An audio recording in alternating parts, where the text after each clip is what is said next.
ilişkilerimizi daha da geliştirme konusunda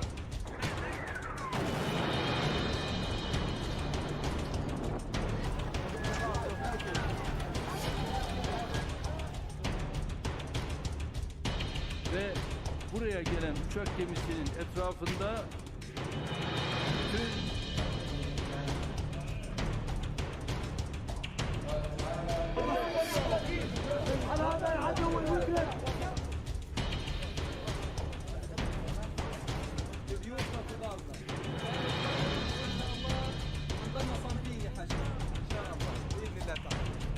اللي صار ان شاء الله شيء اذى بسيط لن يضروكم فيها وان شاء الله بنعيد بناء وترميمه وبنرجع احسن من مكان.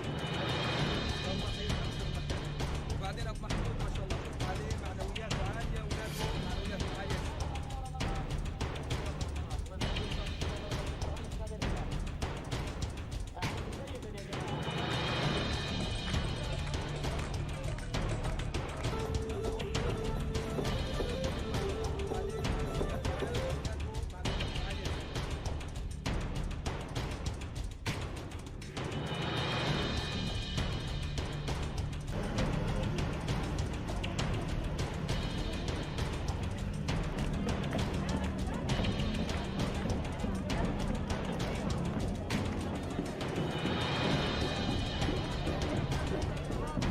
لتحرير كل فلسطين.